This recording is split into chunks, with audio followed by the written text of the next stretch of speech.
अस्सलाम वालेकुम स्टूडेंट्स। हमारा आज का जो लेक्चर है वो है क्लास ज़ूओमास्टिगोफोरिया। और ये वो क्लास है जिसमें एनिमल लाइक ऑर्गेनिजम्स को रखा गया है जो कि प्लांट लाइक नहीं है। हमने पीछे पढ़ा था फाइटोमास्टिगोफोरिया के बारे में, तो ये वो ग्रुप था जो कि प्लांट लाइक थे। मेस्टिगोफोरा सब फाइलम है, उसमें आगे से ये क्लास है, क्लास फाइटोमास्टिगोफोरिया।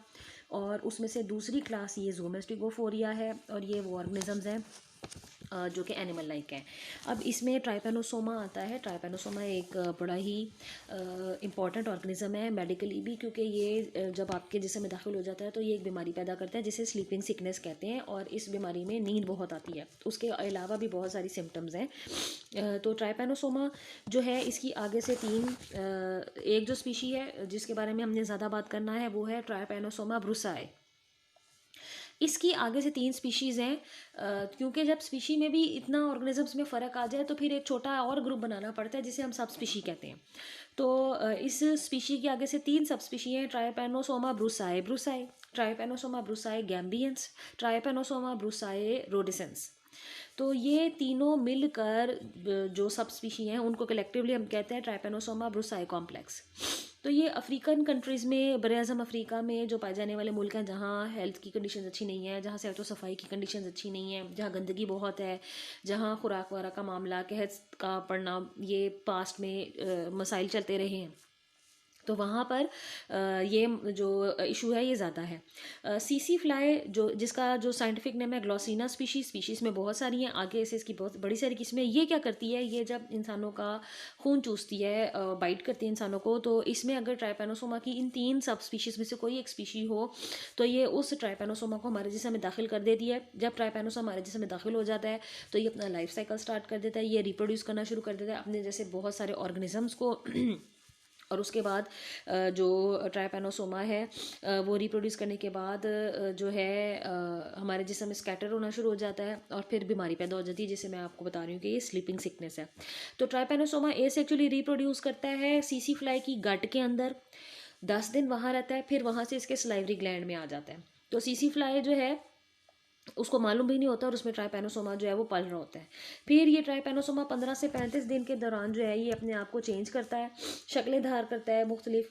और उसके बाद ये ही जो इन्फेक्टेड सीसी फ्लाई होती है, जब किसी हेल्दी जानदार को, और वो वर्टिब्रेट होस्ट भी हो सकता है। वर्टिब्रेट हम उनको कहते हैं जिनमें रीढ़ की हड्डी होती है। तो इसका मतलब है कि ये दूसरे बहुत सारे ऑर्गेनिजम्स हैं हमारी तरह जो कि इसका शिकार बनते हैं, जिनका ये खून चूसती है और खून चूसने के दौरान ये ट्राइपेनोसोमा को जिस्म में दाखिल कर देती है।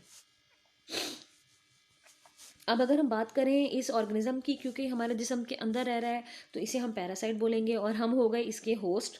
तो ये जो सीसी फ्लाई है जिसे हम ग्लॉसिना स्पीशी कह रहे हैं वो भी इसकी होस्ट है और जिसके अंदर ये रह रही है। उसमें तो ये बीमारी पैदा नहीं कर सकती, लेकिन हमारे जिस्म में स्लीपिंग सिकनेस कॉज करती है।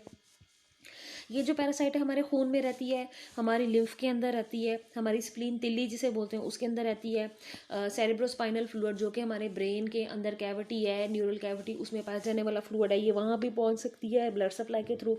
तो वहाँ जाकर हमारे सेंट्रल नर्वस सिस्टम को डैमेज कर सकती है, जिसकी वजह से प्रॉब्लम क्या आएगी, एपैथी यानी बोला नहीं जा सकेगा, मेंटल डलनेस यानी कि दिमाग माउफ रहेगा, लैक ऑफ कोऑर्डिनेशन यानी कि ठीक से चला फिरा नहीं जाएगा, सोचने समझने की कैफियत ऐसा लगेगा कि नहीं हो रही, तबीयत में बेहतरी महसूस नहीं हो रही।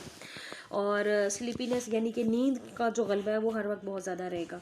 अगर ये ट्राइपेनोसोमा को तशख़ीस ना किया जाए और इसको जो है ख़त्म करने के लिए इसका इलाज ना किया जाए तो ये डेथ भी कॉज कर सकती है, लेकिन ऐसा स्वीयर केसेस में ही होता है। हार्ट फेलियर हो सकता है। इसके अलावा मेल न्यूट्रिशन, क्योंकि हमारे जिस्म में रहकर हमारी खुराक में से अपना हिस्सा लेती है और डेवलप होना शुरू हो जाती है, सेल्स को मारना शुरू हो जाती है, तो ग़िज़ाइयत की जिस्म में कमी भी हो जाती है। वीकेंड कंडीशन, जिस्म बहुत कमज़ोर हो जाता है इसके हमले से। तो ट्राइपेनोसोमा को अगर आप देखें तो ये उसका सेल है। ट्राइपेनोसोमा में पेलिकल है। पेलिकल जो है हमने देखा था कि ये प्लाज्मा मेम्ब्रेन के नीचे एक लेयर होती है जिसमें माइक्रोट्यूब्यूल्स एक खास एरे यानी तरतीब से पाई जाती हैं और एक कवरिंग बना देती हैं।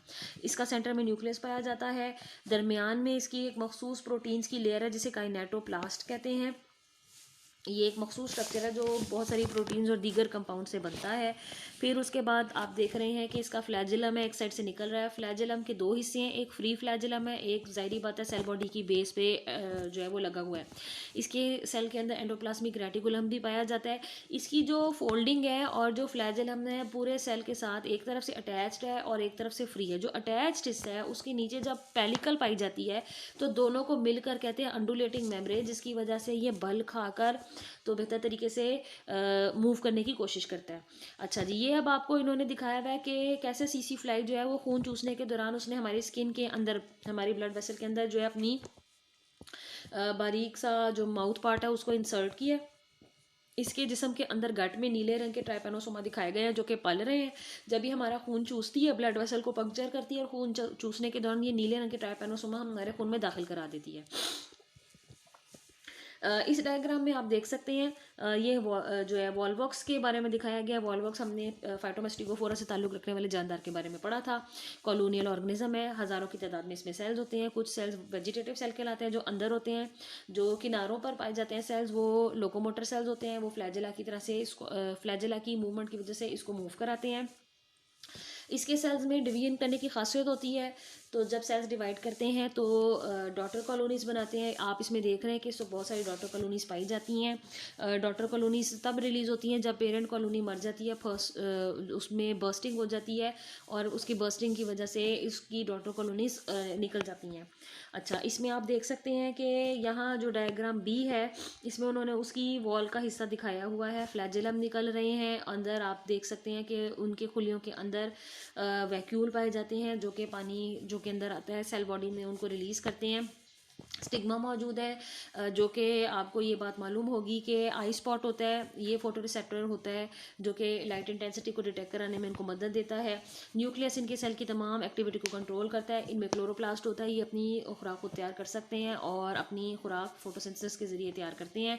प्लाज्मा मेम्ब्रेन जिस्म से बाहर की तरफ पाई जाने वाली मेम्ब्रेन होती है और इसके ठीक बाहर सेल वॉल होती है। वैक्यूल ज़ाहिरी बात है काम करेगा, इनके जिस्म से एक्स्ट्रा अमाउंट ऑफ वाटर को जो है वो निकालेगा। अगला जो हमारा टॉपिक है वो है सबफाइलम सार्कोदीना। तो सबफाइलम सार्कोदीना उन जानदारों पर मुश्तमिल है जिनके जिस्म में फ्लैजिलम नहीं है, सीलियम नहीं है और ये मूवमेंट करने के लिए फिंगर लाइक प्रोजेक्शंस बनाते हैं जिसे हम कहते हैं सूडोपोडियम। सूडोपोडियम एक बड़ा वर्ड है, ये दो वर्ड से मिलकर बना है, सूडो एंड पोडिया। सूडो का मतलब है फॉल्स और पोडिया का मतलब है पाँव। क्योंकि ये फिंगर लाइक प्रोजेक्शन इनके जिस्म में मौजूद साइटोप्लाज्म से बनती है। जिस तरफ इसने जिस रुख मूव करना होता है ये उस तरफ ग्रो करके बन जाती है, जानदार की बॉडी को आगे की तरफ बढ़ाती है। इसके अलावा ये और सीलियर फ्लैजिला या और कोई लोकोमोटरी ऑर्गन रखते नहीं हैं, तो इनमें ये पाँव का काम करती है। इसलिए इस जो फिंगर लाइक प्रोजेक्शन है इसे सूडोपोडिया का नाम दिया गया है। तो ये टेम्पररी सेल एक्सटेंशन होती है which help the organism in order to move, तो इसे कहते हैं सूडोपोडिया। सूडोपोडिया के आगे से 4 किस्में हैं। ये पेपर में आपको शॉर्ट क्वेश्चन पूछा जा सकता है, what is pseudopodia, what are its types, तो आपको बताने पड़ेंगी। पहली कहलाती है लोबोपोडिया, दूसरी कहलाती है फाइलोपोडिया, तीसरी कहलाती है रेटिकुलोपोडिया और चौथी कहलाती है एक्सोपोडिया। अब लोबोपोडिया की अगर हम बात करें तो उससे पहले मैं आपको बताना चाहूँगी कि जो फाइलम सबफाइलम सार्कोदीना है इसमें ताल्लुक़ रखने वाले जानदार का जो साइटोप्लाज्म है वो 2 हिस्सों पर मुश्तमिल होता है। एक किनारों की तरफ होता है उसे एक्टोप्लाज्म बोलते हैं, ये शफाफ होता है। एक दानेदार और गैर शफाफ होता है उसे एंडोप्लाज्म कहते हैं। एंडोप्लाज्म अंदर की तरफ पाया जाता है, एक्टोप्लाज्म बाहर की तरफ पाया जाता है।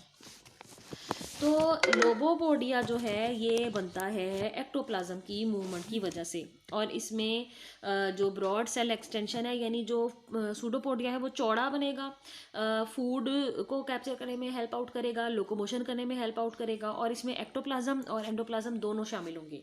फाइलोपोडिया जो है ये सिर्फ एक्टोप्लाज्म से बनता है और ये 2 वे स्ट्रीमिंग मूवमेंट यानी 2 रुख में चीज़ों को सेल की बॉडी के अंदर मूव कराने में मदद देता है, इसलिए इसको कहते हैं 2 वे स्ट्रीमिंग। स्ट्रीमिंग इसलिए क्योंकि ये बहुत आहिस्ता आहिस्ता सेल्स के अंदर जो पार्टिकल्स होते हैं, जो मटेरियल होते हैं जिन्हें मूव कराना होता है उनको मूव करने में मदद देता है। तीसरी किस्म है रेटिकुलोपोडिया। रेटिकुलोपोडिया भी फाइलोपोडिया के जैसा ही है, सिर्फ एक्टोप्लाज्म से बनता है, लेकिन इसमें जा बजा ब्रांचेस पैदा होती हैं जो आपस में जुड़कर नेटवर्क की शक्ल इख्तियार कर लेती हैं। एक्सोपोडिया, इसके सेंटर में एक एक्सिस पाया जाता है, मजबूत होता है, नीडल के जैसा होता है, और वो एक्सिस माइक्रोट्यूब्यूल से मिलकर बनता है जो कि साइटोस्केलेटन की एक किस्म है।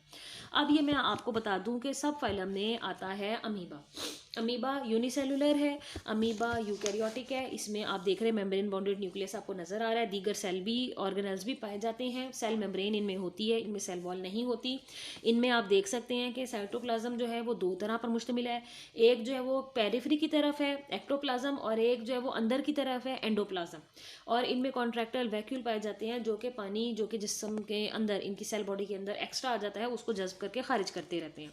अब इसमें आप देख रहे हैं कि ये फिंगर लाइक प्रोजेक्शन बनी हुई हैं, इन्हें सूडोपोडिया कहते हैं। ये उस डायरेक्शन में बनती हैं जिस डायरेक्शन में जानदार ने मूव करना होता है। ये अमीबा को पानी में दिखाया गया इस रेड रंग की पिक्चर में, और इसमें भी आप देख रहे हैं कि इसमें सूडोपोडिया उसके कितने बड़े बड़े हैं।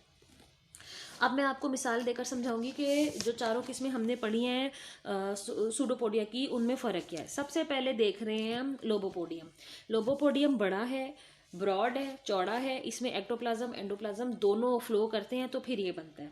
उसके बाद हम बात करते हैं जो हमारा फाइलोपोडिया है। तो फाइलोपोडिया पिक्चर बी में बना हुआ है, ये आप देख सकते हैं कि ये छोटा है, ब्रॉड कम है, और इसमें एक्टोप्लाज्म की ही जो फ्लो है उसकी वजह से ये बनता है।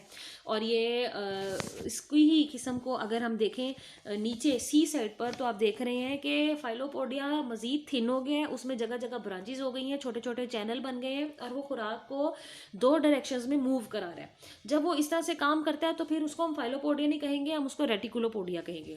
और आप देख सकते हैं यहाँ नीडल लाइक छोटे छोटे सूडोपोडिया हैं, इनके दरमियान में आपको काले रंग की लाइनें नजर आ रही है। ये काले रंग की लाइनें इसका एक्सिस शो कर रही हैं। यहाँ पर सेंटर में इसके अंदर माइक्रोट्यूब्यूल्स का सेंट्रल एक्सिस पाया जाता है जो कि इसको रिजिडिटी थोड़ी सी फराहम करता है। तो इन चारों किस्मों को हम कहते हैं जी जो फाइलम सब फाइलम सार्कोदीना है उसमें ये किस्में हैं सूडोपोडिया की। उसके बाद अब हमने बात करना है